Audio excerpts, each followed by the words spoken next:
শেষের প্রত্যেকটা রাত, শুধু বেজোড় না, প্রত্যেকটা রাতে আমি ইবাদত বন্দিগির মধ্যে কাটানোর চেষ্টা করি সর্বাত্মকভাবে।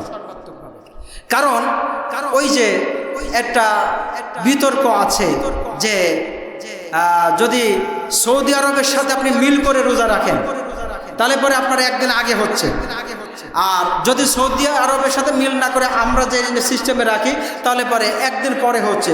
তো এখন পৃথিবীতে সমস্ত দেশ প্রায় একত্রিত হয়ে গেছে, তারা ওই সৌদির সাথে একসাথে রোজা রাখছে।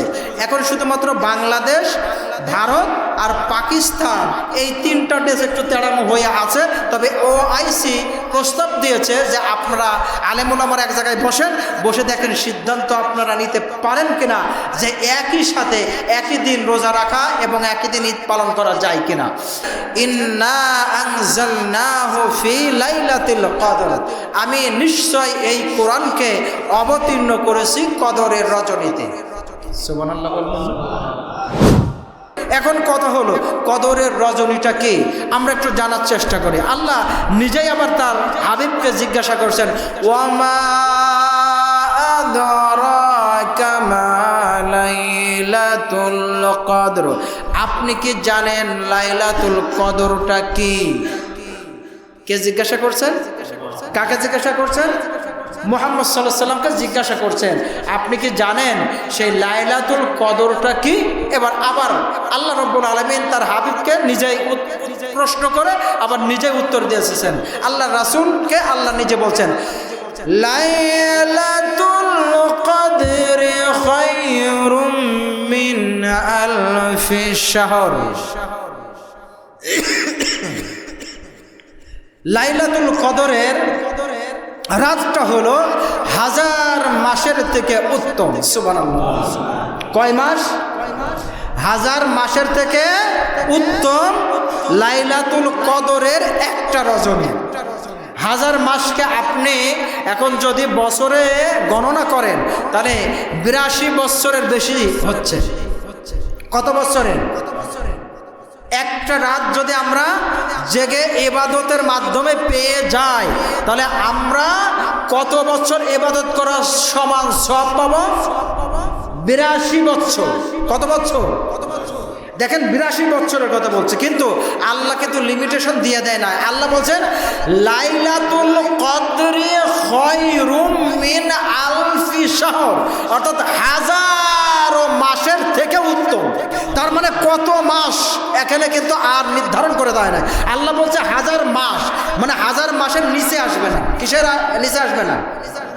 আমার কথা মনে হয় বোঝেন নাই, ভালো করে বুঝতে হবে কোরআনের গ্রামাটিক্যালগুলো। আল্লাহ বলছেন যে 1000 মাসের থেকে উত্তম, তার মানে 1000 মাসের নিচে কখনো আসবে না, উপরে থাকবে। তাহলে কত যে উপরে আছে এটার কোনো লিমিট আল্লাহ রাব্বুল আলামিন করে দেন নাই। তবে আমরা যদি 1000 মাসও ধরি তাহলে 1000 মাস ধরলে পরেও 82 বছর। কত বছর? আমাদের হায়াত অত পর্যন্ত বাঁচব কিনা বলতে পারে কেউ? এখানে কেউ আমরা কি বলতে পারি সন্ধ্যা পর্যন্ত বেঁচে থাকতে পারবো? গ্যারান্টি দিয়ে বলছি আমি পারবো, বলতে পারবো? কারোর কোনো ক্ষমতা নাই। কিন্তু একটা রাত যদি আমার আপনার জীবনে পেয়ে যায় তাহলে কমপক্ষে কত বলেন? কমপক্ষে কত? 82 বছর। তাহলে সেই রাতটা আমাদের জেগে ইবাদত বন্দিগির মাধ্যমে কাটানোর দরকার আছে না নাই? আছে। আচ্ছা, সেই রাতটা কি? এবার আল্লাহ রাব্বুল আলামিন তার নবীকে জানাই দিলেন। সুবহানাল্লাহ বলেন। জানাই দিলেন। নবীকে জানিয়ে দেওয়ার পরে নবী করিম সাল্লাল্লাহু আলাইহি সাল্লাম জিবরাইল এসে জানাইছেন, তিনি জেনে বাড়ির দিকে আসছেন। রাস্তা দিয়ে আসছেন, আসতে আসতে রাস্তার পাশে দেখে 2 জন মহিলা ঝগড়া বাঁধাই দিয়েছে। জোরে কোন সুবহানাল্লাহ। এরকম ঝগড়াটে মহিলা আছে না নাই? না, এদিকে মনে হয় নাই। আছে? আছে। আজকে বাড়ি যাইয়েন দেখেন সোজা করে ফেলবে, কিন্তু বলে হুজুরের কাছে বললে আছে। যাই হোক, এরকম কিছু ঝগড়াটে তো থাকেই, থাকে কি থাকে না? ও নারীদের মধ্যেও আছে, পুরুষের মধ্যেও আছে। আছে না নাই? যদি না থেকে আপনি চার দোকানে যাই একটু গল্প করে দেখেন, দেখবেন যে আপনার সাথে শুরু করে দেবে। এরকম আছে না নাই? এখন দুই মহিলা ঝগড়া করছে, সে আকারে ঝগড়া শুরু করে দিয়েছে। এখন আসছেন রাহমাতুল্লিল আলামিন, তিনি তো দয়ার নবী, তিনি তো খারাপ কোনো কিছু সহ্য করতে পারেন না। তিনি সাথে সাথে ওই মহিলাদের কাছে যেয়ে ওই দুই মহিলা ঝগড়া মীমাংসা করে দিচ্ছেন। এখন মীমাংসা করে দিয়ে আসতে যেয়ে আল্লাহ যে জানাইছিলেন লাইলাতুল কদরের রাতটা রমজানের কয় তারিখ, কোন রজনী হবে, ওটা ভুলে গিয়েছেন। আল্লাহু আকবার। তার মানে মানুষের একটা গুণাবলী, একটা নেচার হচ্ছে কি, সহজে কোনো কিছু হুট করে ভুলে যেতে পারে। পারে কি পারে না? নবীজি ভুলে গিয়েছেন। এবার নবী করিম সাল্লাল্লাহু আলাইহি সাল্লাম চিন্তা করছে, আল্লাহ কি হারাইয়ে ফেললাম, এত ইম্পর্টেন্ট একটা জিনিস দিলে আমি হারাই গেলাম। আল্লাহ রাব্বুল আলামিন এবার নবীকে আবার জিবরাইলের মাধ্যমে জানাই দিলেন যে আমি আইডেন্টিফাই করে দিয়েছিলাম ওয়ান নাইট, বাট এখন আমি এক রাত্রের মধ্যে সীমাবদ্ধ রাখলাম না। তোমার উম্মত যারা হবে, আমার বান্দা যারা হবে, ইমানদার যারা হবে, তারা যেন লাইলাতুল কদর খোঁজ করে রমজান মাসের শেষ 10 দিন বেজোড় রাত্রে। কয় রাত্রি? 5 রাত্রি। কয় রাত্রি? বেজোড় 5টা রাত্রি। অর্থাৎ রমজানের 20 রোজার থেকে শুরু করে 21, 23, 25, 27, 29 এই 5টা রজনী যদি আমি আপনি জেগে একটু ইবাদত বন্দিগির মাধ্যমে কাটাইতে পারি, তাহলে নিঃসন্দেহে আমরা যে কোনো একটা রজনীতে লাইলাতুল কদর পাবই পাবো। সাধারণ দেখেন, আমরা তারাবি পড়তে গেলে পরে 10টা বেজে যায়, যায় কি যায় না? আপনি নিজে নিজে একটু চিন্তা করবেন, এই 5টা রজনী আপনি আর 1 ঘন্টা একটু জেগে থাকেন, একটু ইবাদত করেন, মসজিদে হোক, নিজের বাড়িতে যেয়ে হোক, অথবা আপনি বাড়িতে যেয়ে একটু ঘুমালেন, ঘুমানোর পরে শেষ রাত্রে আপনি যখন সাহারি খেতে ওঠেন তার 1 ঘন্টা আগে ওঠেন বা আরেকটু আগে পরে ওঠেন, উঠে অজু করে আপনি আপনার স্ত্রী, আপনার বাড়িতে যারা নামাজি আছে, যারা নামাজ যাদের উপরে ফরজ হয়ে গেছে, তাদেরকে একটু জাগাইয়ে দেন, দিয়ে তাদের সাথে করে আপনি একটু ইবাদত বন্দিগি করেন আর আল্লাহর কাছে কান্নাকাটি করেন, আল্লাহ আমার তাকদিরে, আমার কপালে তুমি লাইলাতুল কদরটা দিয়ে দিও। ইনশাল্লাহ আল্লাহ এত স্বার্থপর হয়ে যায় না যে আপনাকে দেবে না, আপনাকেই দেবে। আর আপনি একবার যদি পেয়ে যান, আপনার 82 বছর, কমপক্ষে 82 বছর বেশে সারা দিন রাতে ইবাদত করলে যত সওয়াব পেয়ে যেতেন, একটা রাত্রে আপনি সেই সওয়াব পেয়ে যাবেন ইনশাআল্লাহ। পারবেন না? এবার ওই রাতের কিছু সিমটম আছে, কিছু চিহ্নাবলী আছে যে আপনি ওই রাতটা যে লাইলাতুল কদরের রাত বুঝবেন কি করে। আল্লাহ রাসূল সাল্লাল্লাহু আলাইহি সাল্লাম বলেছেন, ওই রাতটা খুব বেশি গরমও হবে না, ওই রাতটা খুব বেশি ঠান্ডাও হবে না, ওই রাতের আবহাওয়া হবে নাতিশীতোষ্ণ, অর্থাৎ না ঠান্ডা না গরম। সুবহানাল্লাহ বলেন। তাহলে আমরা এটা একটু দেখে নিতে পারি, বুঝতে পেরেছেন? একটু দেখে নেবেন। দ্বিতীয়, ওই রাতের আবহাওয়াটা খুব মৃদুময় থাকবে, হালকা মৃদু ঠান্ডা বাতাস প্রবাহিত হতে থাকবে। সকালে ওই রাতটা যে গেল, আজকের রাতটা যে লাইলাতুল কদরের রাত আপনি পেয়েছেন, আপনি ফজরের নামাজ পড়ে বাইর হয়ে যখন সূর্যটা উঠবে, আপনি সূর্যের দিকে লক্ষ্য করে দেখবেন, সূর্য পরিষ্কার আকাশ থেকে উদিত হবে। ওই উদিত হওয়ার আশেপাশে কোনো মেঘমালা কিচ্ছু থাকবে না, পরিষ্কার আকাশের থেকে সে তাকে উদিত করবে। সুবহানাল্লাহ। একটু মিলাবেন, একটু মিলাইতে থাকবেন। তবে 5টা রাত একটু ইবাদত বন্দেগী করবেন, ইনশাআল্লাহ আপনি লাইলাতুল কদর পেয়ে যাবেন ইনশাআল্লাহ। আর কত যে হাজার কথা থাকলো আপনাদের জন্য নোট করে নিয়ে আসছিলাম, সেসব কথার ভিতরে এখনো যেতেই পারলাম না। লাইলাতুল কদরের রাতটাই আল্লাহ রাব্বুল আলামিনের যত আসমানি ফেরেশতা আছে, যত আসমানি ফেরেশতা আছে, একদল যারা বান্দাদের উপরে, আল্লাহর বান্দাদের উপরে রহমত নাজিল করে, তাদেরকে আল্লাহ রাব্বুল আলামিন আসমান থেকে ওই রাত্রে নাজিল করে দেন জিবরাইলের মাধ্যমে। সুবহানাল্লাহ বলেন। জিবরাইল আলাইহিস সালাম ওই রাত্রে সমস্ত রহমতের ফেরেশতাদেরকে নিয়ে তিনি এই জমিনে চলে আসেন। প্রমাণ আল্লাহ বলছেন, তানাজ্জালুল মালাইকাতু ওয়ার রূহু ফিহা বিইذনি রাব্বিহিম মিন কুল্লি আমরিন সালাম। আল্লাহ বলছেন যে জিবরাইলের মাধ্যমে আমি সমস্ত রহমতের ফেরেশতাদেরকে নামিয়ে দিই। তারা কি করে? যারা আল্লাহর ইবাদত বন্দিকে ওই রজনীতে করে, আমার রহমতের ফেরেশতারা তাদেরকে রহমতের চাদর দিয়ে ঢেকে ধরে। সুবহানাল্লাহ। তাদের উপরে স্পেশাল রহমত নাজিল করতে থাকে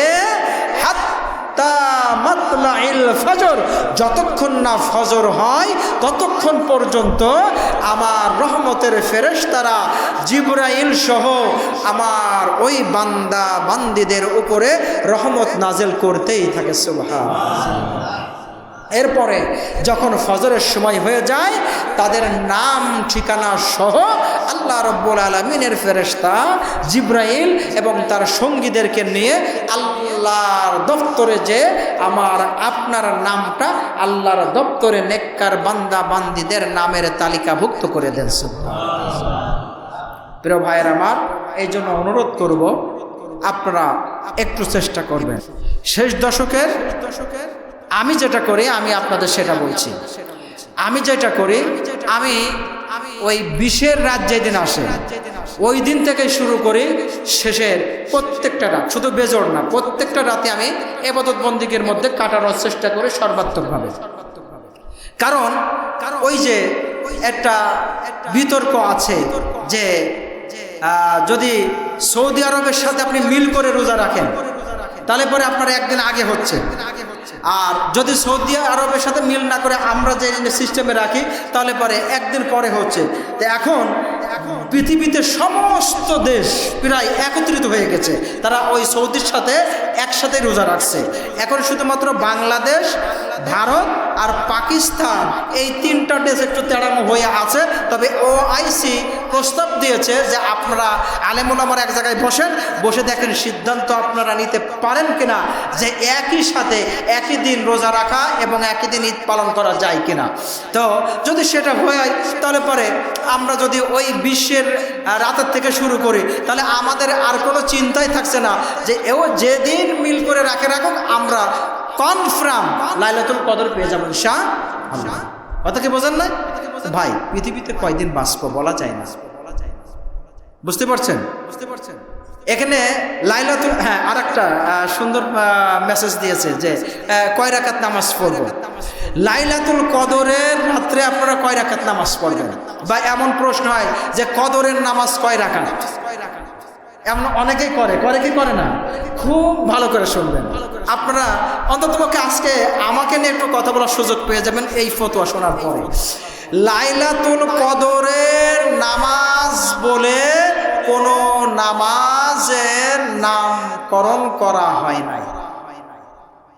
কথা বুঝতে পেরেছেন?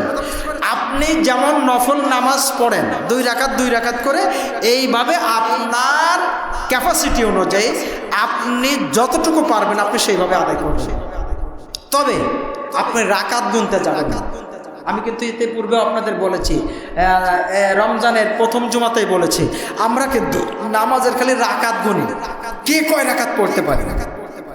এটা আসলে খারাপ একটা ধারণা। আমার কথা হলো আপনি 2 রাকাত নামাজ পড়েন খুবই ধীর স্থিরতার সাথে, খুশু খুজুর সাথে, নম্রতা ভদ্রতার সাথে, যাতে ওই 2 রাকাত নামাজ যাতে আপনার কবুল হয়। কথা কি বুঝতে পারছেন? আপনি মনে করেন 10 রাকাত নামাজ পড়লেন, রুকু ঠিক হলো না, সেজদা ঠিক হলো না, রুকু তাসবিহ ঠিক মতো পড়লেন না, সিজদা তাসবিহ পড়লেন না ভালো মতো, অন্যান্য দোয়া কালেমা ঠিক মতো পড়লেন না, অর্থাৎ আপনার নামাজ কবুলই হলো না। তাহলে 10 রাকাত পড়া আপনার জন্য ভালো হলো, নাকি আপনি 2 রাকাত ধীরে সুস্থে সুন্দরভাবে রুকু সেজদা সহ দোয়া কালেমা সহ আদায় করলেন, ওইটা আপনার জন্য ভালো হলো? কোনটা? ওই 2 রাকাতে আপনার জন্য ভালো।